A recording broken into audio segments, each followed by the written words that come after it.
బాగున్నారా మావయ్య గారు? ఇరుగు దిష్టి, ఏం దొప్పించు మహాలక్ష్మి. పొరుగు దిష్టి, ఊళ్ళో వాళ్ళ దిష్టి, అందరి దిష్టి పోవాలా. అనంతు ఇది ముక్కలే దిష్టి అంతా పోవాలా. రామ్మ లోపలికి రామ్మ.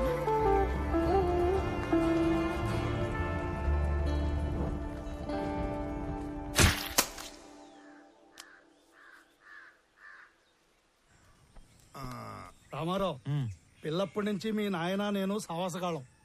అవకాశం వచ్చింది కాబట్టి చెప్తున్నా ప్రసాదరావు, మీ ఓడికి ట్రాన్స్ఫర్ అయ్యి ఆఫీసర్ గా మనం ఊరికి రావటం వలన మన వాళ్ళకి ఎంత లాభమో తెలుసా? ఏ గమనం ఉండవయ్యా, ఛాన్స్ దొరికిందని సన్మాన సభ పట్టబాకు. వాడికి ఆనంద్ ఎట్లున్నావు? గురుగారు తాగండి, హ్యాపీగా కూర్చొని. నువ్వు తాగుతావా? సర్లే, అబ్బోడు పండగ అయినాక డ్యూటీలో జాయిన్ అవుతాడు. అందరికి తెలిసేట్టు నీ పేపర్లో రాయి. ఇంకో విషయం, కనం పండగ రోజున వేటను కోసి జనానికి నిరుటిలానే బంతి భోజనం పెడతా అన్నాం. ఎన్ని తెగుతున్నాయి?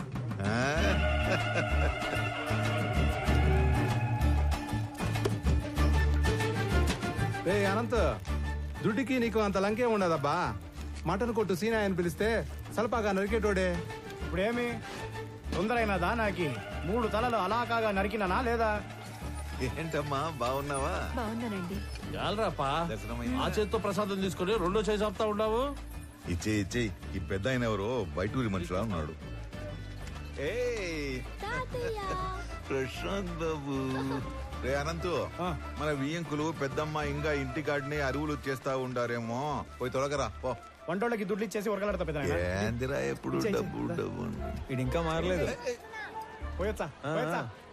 ఏంద్రోయ్ పెట్టి చేస్తా ఉండారు. సిఐసార్ సంగతి మరుచావా? ఆయన ఇగ్గానే తెలిస్తే కాల్చి పడేస్తాడు. సార్, మేముగా ఈ తూరు వచ్చే కయ్యలేదు సార్.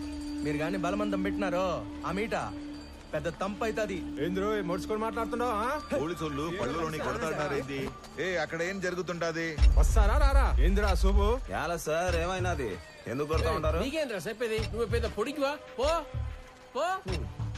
నాకు చెప్పండి, నేను కొత్తగా వచ్చిన డిప్యూటీ కలెక్టర్ని, ఈ మండలం ఇన్ఛార్జ్ ఎంఆర్ఓని. అభి, నువ్వు చెప్పు, మిమ్మల్ని యాదానికి కొడుతున్నారు పోలీసులు? ఇదేం కొత్త కాదనా? ఏ పండగ వచ్చినా వాళ్ళ పార్టీ అయినా ఇలా సిఐ మమ్మల్ని 4 గుంజుకుని పోయి యాటకు పంపుతారు, వంట చేపిస్తారు. మాతో గొడ్డు చాకరీ చేపించుకొని పైసా కూలీయకుండా తరుముతారన్నా. ఏమన్నా మాకు పండగ ఉండదా ఏమి? చూడండి, వీళ్ళు యాడికి రారు. మీరు పోండి, లేదంటే మీ 4 మీద యాక్షన్ తీసుకోవాల్సి వస్తుంది. పదండ్రా, వెళ్ళి సేక్ చేద్దాం. జాగ్రత్త, వెళ్ళండి. పదండ్రా. కబీర్, ಪೋರ್ಟ್ ಏಜೆಂಟ್ ಆಗಿ ಕೆಲಸ ಮಾಡ್ತಾಗೆ ಸರ್. అంటే పోర్టు నువ్వు ఆపరా స్వామి, పొదుగుకలు చెప్పిందే చెప్పగాక. అదే నాకు పెద్ద కష్టమైన పనేం కాదు. అవేమైనా అగ్గిపుల్లనే ఏంది గుట్టుగా పెట్టిలో దాచిపెట్టుకోవడానికి? 450 టన్నుల మాలు, పెద్ద పెద్ద కంటైనర్లు నా డెగకను దాచిపెట్టడం అంత తేలికేం కాదు. నువ్వు ఉండరా స్వామి, పెద్ద మనిషి మాట్లాడలా. పోయి నీ బాసుకు చెప్పు, మాల్ కనిపెట్టి కబురు పెడతాను. ಹೋಗು. ಆಯ್ತು ಸರ್. ఇప్పుడు చెప్పు సార్. ఆ కుర్రోళ్ళని తీసుకుని వస్తుంటే మన పైన ఎవరో యాక్షన్ తీసుకుంటా అంటున్నారు సార్. నువ్వే చేస్తా ఉండవు? ఆర్ఎంపీ ప్రాక్టీస్ చేస్తా ఉండానా? ఎట్లుండదు నీ ప్రాక్టీస్? ఏదో మట్టసంగా పోతా ఉండదునా. అగ్గువగా వైద్యం అందిస్తా ఉండాను, అదొక సాటిస్ఫాక్షన్. సరేనా, నీతో ఏదైనా పని పడితే టైం చూసుకొని వస్తాను. ఎవడురా వాడు ఇందాక యాక్షన్ తీసుకుంటా అంది? నా యాళ్ళు లాగి పీకాల్సిన పనిచ్చి లగెత్తుకుని వచ్చారు. వెతకండి రా వాడిని, పట్టుకురండి. మనం పట్టుకొచ్చే పని లేదు సార్, ఆయన్నే వస్తున్నాడు. ఎడా అతనే సారు.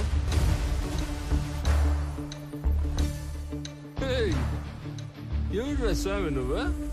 అడ్డ పంచ కట్టుకుని ఆంతరం చూస్తున్నావా ఏంది? మా వాళ్ళు 4 దొంగనాయాలు లాకెళ్ళబోతే అడ్డం తగిలేవంట. క్రిమినల్స్ ని పట్టుకోకుండా ఆపడం కూడా నేరమే, తెలుసా నీకు? తెలుసు. నీలాంటి పోలీసులు క్రిమినల్స్ ని నేరం చేసినప్పుడు పట్టుకునేది తక్కువ, అవసరం అయినప్పుడు పట్టుకునేది ఎక్కువ. ఏందిరా స్వామి నువ్వు మాట్లాడేదా? ఏడు నుంచి వచ్చావు? నీ మాటలు చెప్పించుకోవడానికి రాలే ఈడకి.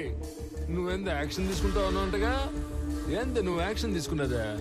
నువ్వు డిప్యూటీ కలెక్టర్ ఎంఆర్ఓ అయితే పోయి నీ ఆఫీసులో కూర్చొని స్టాంపులు కొట్టి సంతకాలు పెట్టుకో. పోలీసులతో పెట్టుకోగాక. చూడు, నేనేదో సర్టిఫికెట్స్ మీద సంతకాలు పెట్టుకుంటా, రేషన్ కార్డులు పంచుకుంటా ఆఫీస్లో మాత్రమే కూర్చునే రకం కాదు.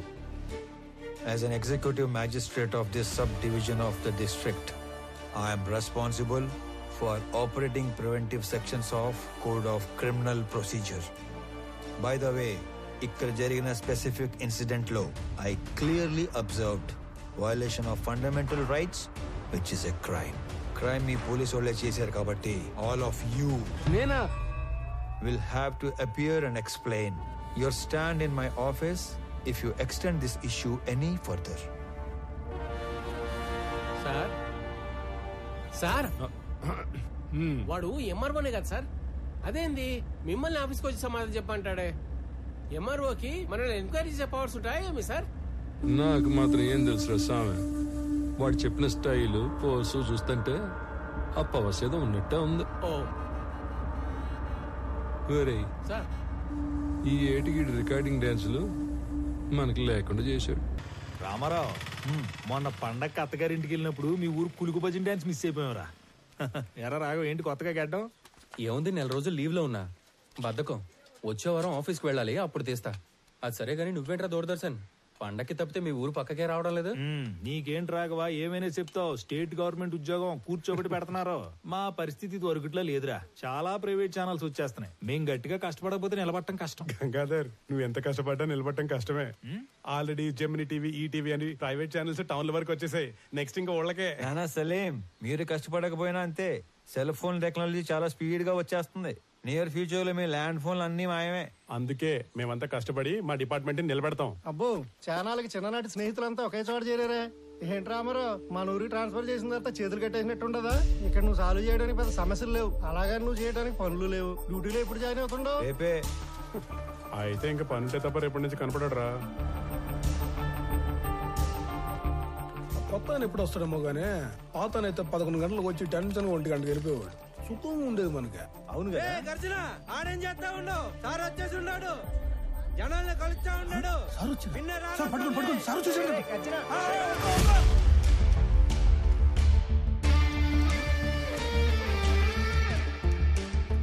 నమస్కారం సార్, నా పేరు గజ్జల శ్యామ్ స్వరూప్ సార్. అట్లంటే మీకెందుకు సార్ ఈ శ్రమ? నేను అందరూ బయటికి వెళ్తాను, మీరు పోయి ఆ సీట్లో కూర్చోండి సార్. నీకు కరెక్ట్ గా 15 నిమిషాలు టైం ఇస్తున్నా. స్టాఫ్ మొత్తం నా ముందు ఉండాలి. అందరూ వచ్చేసినట్టేనా? వచ్చేసారు సార్. నేను చెప్పేది 2 విషయాలు. ఒకటి, నేను ఛార్జ్ లో ఉన్న దగ్గర గుట్టలు గుట్టలుగా ఫైళ్లు, గుంపులు గుంపులుగా జనం అస్సలు ఉండకూడదు. ఉండాల్సింది ఐఎమ్ అండర్ పెయిడ్ అనే థాట్, అంటే జీతానికి మించి పని చేస్తున్నాం అనే భావన. 2, రెవెన్యూ రికార్డ్స్ లో మార్పులు చేర్పులు, రాళ్ల క్వారీ, గులక గుట్ట, ఇసుక రేవుల ఎన్ఓసీలు, బర్త్ అండ్ డెత్ నేటివిటీ సర్టిఫికెట్లు, ఆస్తి పన్ను వసూళ్లు, అంతస్తులు క్లియరెన్స్లు ఎక్సెట్రా లాంటి దక్షిణ వచ్చే పనులు మాత్రమే చేస్తే సరిపోదు. తలగోక్కోవడం, ప్యాంటు సర్దుకోవడం కాదు. రిమెంబర్, మన రాజ్యాంగంలో ఉన్న దాదాపు అన్ని సెక్షన్స్ కి మనమే బాస్, మనమే సర్వెంట్. Any questions?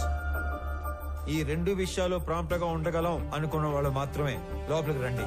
లేదంటే నో పే లీవ్ కి అప్లై చేసుకొని ట్రాన్స్ఫర్ కి ట్రై చేసుకోండి. ఓకే?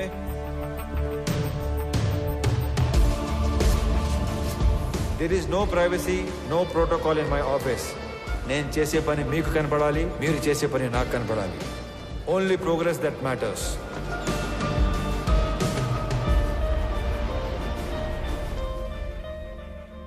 సార్,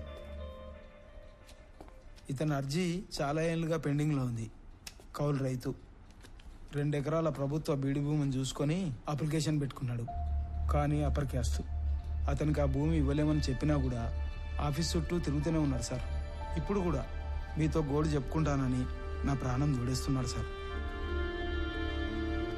అయ్యో, రైతు తన 10 వేళ్లు మట్టిలో పెడితే గాని మన 5 వేళ్లు నోట్లోకి వెళ్ళావు. అడంగల్ 13వ కాలంలో అతని పేరు రాసి తీసుకునిరా, నేను సంతకం పెడతాను. గవర్నమెంట్ కోర్టుకు వెళ్తుంది. అది కోర్టులో తేలే లోపు నేను రిటైర్ కూడా అవుతాను. ఈ లోపు రైతు వ్యవసాయం చేసుకుంటాడు. అయ్యా, చచ్చేలోపు 1 సెంటు భూమి కన్నా ఆసామిని అవుదాం అనుకున్నానయ్యా. నీ వల్ల నా కళ నెరవేరింది. నువ్విచ్చే ఆ మట్టిలో మాణిక్యాలు పండిస్తానయ్యా, మాణిక్యాలు పండిస్తా. చూస్తా ఉండు మళ్ళా. ఒక్కొక్క మనిషి ఎంత పని చేయొచ్చా? మనం ఏళ్ల కొద్దీ చేయని పనిని కొన్ని వారాల్లో చేయించాడు. ఆయన మొగలాయి సార్. లేదంటే రోజు 6 గంటలకు ఆఫీసు బేగ వేసే టయానికి 56 మంది వెయిట్ చేస్తా ఉండేవారు. ఇంకా అరగంట టైం ఉంది, 2-3 కన్నా ఎక్కువ లేరు. ఆయన ఏదో మాయ చేశాడు సార్. పెద్ద మాయ చేశారా. మనం ఎంతో మంది దగ్గర పనిచేశాం. కాలం నీడలో వాళ్ళందరినీ మర్చిపోయాం. కానీ ఇతని నీడలో కాలాన్నే మర్చిపోయాం. గుర్తుండిపోతారా? రే అనంతు, అన్నా పెద్దమ్మ చెప్పింది వదిన చెప్పిందని సాకుతో నువ్వు టౌన్ లో షాపింగ్ అయిపోయాక ఆఫీస్కి వచ్చిన డిస్టర్బ్ చేయొద్దు. సర్లేనా ఒక్కసారికి. ఈడు చూడు నడి రోడ్డు ఎటా నడుస్తుడా. ముసలోడా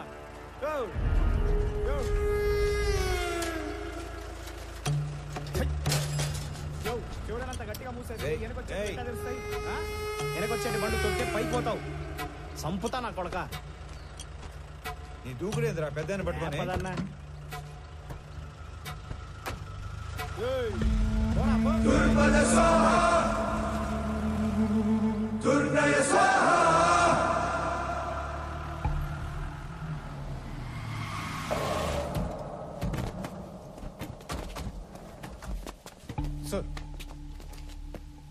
ఇంత కష్టమైన పని అని తెలియక పెద్ద పోసు కొట్టి మిమ్మల్ని నమ్మి ఈ పని టేకప్ చేశా. ఎక్కలాడు తినాలకి వెళ్తే మెట్లు ఎక్కను దిగను సరిపోయింది. మీరు అంతే, వెళ్ళడం రావడం తప్ప ఏం ఉపయోగం లేదు. సార్ మాల్ మొత్తం ఏదో రూట్ లో ఎక్స్పోర్ట్ అయిపోయింది ఏమన్నా నాకు కొంచెం డౌట్ వస్తుంది సార్. అస్సలు కాల, ఖచ్చితంగా మాల్ ఎక్స్పోర్ట్ అవ్వలేదు. ఇది నేను చెప్పిన మాట కాదు. మాల్ ఎవరైతే డైరెక్ట్ గా ఎక్స్పోర్ట్ చేసుకుంటున్నాడో డాను, వాడు చెప్పిన మాట. మాల్ మీకు ట్రేస్ అవ్వట్లేదు కదా అని మన దేశంలోనే లేదని చెప్పి కథలు చెప్పొద్దు. అయితే సార్ ఇంకో 4-5 టీములు పెట్టి తలా ఓ దిక్కు పంపి కూంబింగ్ ఆపరేషన్ చేస్తే త్వరగా ట్రేస్ చేయొచ్చు సార్. మీ చుట్టాలు కూడా తీసుకెళ్ళరా. నువ్వెవరో సామి నా కొంప ముంచెట్టున్నావు. ఎట్ట అంటే హడావుడి లేకుండా వెతకాలి. గవర్నమెంట్ కి ఏమాత్రం ఒప్పందినా చాలా డేంజర్. ఇన్ని 100 కోట్ల ఎర్రచంద్రం ఒకేసారి దొరికితే దేశం ఉలిక్కి పడుద్ది. కలపకి కాపలా కూడా పెరిగిద్ది. దీంట్లో ఏది జరిగినా నన్ను లేపేస్తారు. సైలెంట్ గానే ఎతకండి, కానీ కొంచెం స్పీడ్ పెంచండి. పండి. Good morning sir. Morning morning morning. Good morning sir. Good morning sir. ఇది మాల్నీదే, ఇది మాల్నీదే, ఇది కూడా మాల్నీ. ఏంటి ఇవన్నీ? పేరు మాలిని సార్, ఊరు తెమ్మ సముద్రం. ఆస్తి వారసత్వ బదిలీ కోసం అప్లికేషన్ పెట్టుకుంది. మనం దాన్ని రిజెక్ట్ చేశాం. దానికి నిరసనగా ఆవిడ ఉత్తరాలు రాస్తూ ఉంటుంది. బాగా బతికి చితికిన కుటుంబం అంట సార్. సరే కొత్తగా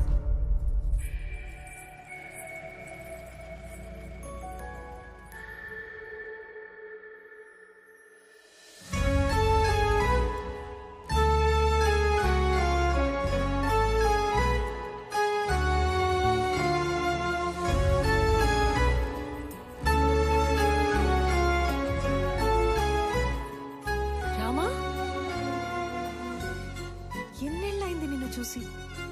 అయినా నువ్వు అసలు ఏం మారలేదు. రా కూర్చో. పర్లేదు, ఇక్కడ కూర్చుంటాను.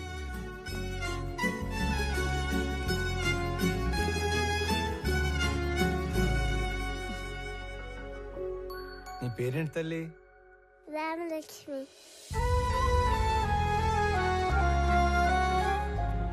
ఇప్పుడే వస్తాను. స్కూల్కి వెళ్తున్నావా?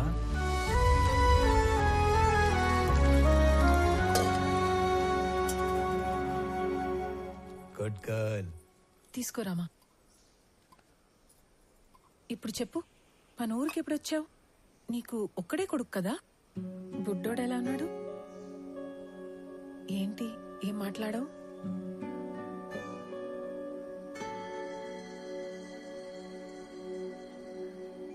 అసలు ఏం జరిగింది? రామా, నువ్వు వెళ్ళి ఆడుకో తల్లి.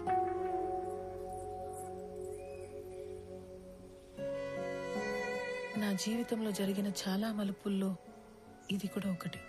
మా వారి పేరు సురేంద్ర. మా నాన్నతో పాటు నార్త్ లో కాంట్రాక్ట్లు చేసేవారు. నా పెళ్లికి ముందు నుంచి కూడా మా నాన్నకి బాగా ఇష్టమైన వ్యక్తి. అమ్మ నాన్న కాలం చేశాక ఇక్కడే సెటిల్ అయ్యాం. కాంట్రాక్ట్లలో ఇబ్బందుల వల్ల నష్టాలు, వాటితో కష్టాలు కూడా వచ్చాయి. వర్మ అనే తన ఫ్రెండ్ ఏదో కొత్త బిజినెస్ ప్లాన్ ఉందంటే కలిసి వస్తానని వెళ్లిన మనిషి తిరిగి రాలేదు. నేను ఏడ్చి ఏడ్చి కన్నీళ్లు కూడా రావట్లేదు. అవును, ఇవి నీ చేతికి ఎలా వచ్చాయి? కొన్ని రోజుల క్రితమే డిప్యూటీ కలెక్టర్ గా ఇక్కడికి ట్రాన్స్ఫర్ అయ్యి వచ్చాను. అవునా? ఇంట్లో ఇంకెవరు లేరా? మా ఆయన్ని వెతుకుతూ రోడ్ యాక్సిడెంట్ లో మా మామగారు కూడా పోయారు. ఇవన్నీ చాలా ఉన్నట్టు సురేంద్ర ఉన్నంత కాలం పలకరింపుకి వచ్చే అతని పార్ట్నర్స్ కూడా ఇప్పుడు డబ్బు కోసం బెదిరింపులకి వస్తున్నారు. పోలీసుల చుట్టూ, లాయర్ల చుట్టూ, నీ ఆఫీస్ చుట్టూ తిరిగి తిరిగి విసిగిపోయి రోజుకో లెటర్ పంపుతుంటాను. దానివల్ల ఉపయోగం లేదు, కానీ కనీసం నా బాధ, నిరసన అయినా తెలిపితే మనసు తేలిక పడుతుంది కదా. వీటి వల్ల ఉపయోగం ఉంది. ఇవే నన్ను ఇక్కడి దాకా తీసుకొచ్చాయి. ఇకపై ఇది నా బాధ్యత.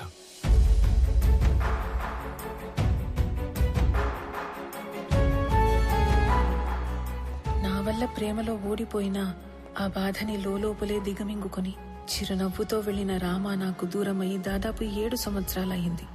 దిక్కుతోచని పరిస్థితుల్లో ఉన్న నన్ను వెతుక్కునొచ్చి భరోసా ఇచ్చి వెళ్తున్న రామాని చూస్తుంటే చాలా జ్ఞాపకాలు గుర్తుకొస్తున్నాయి.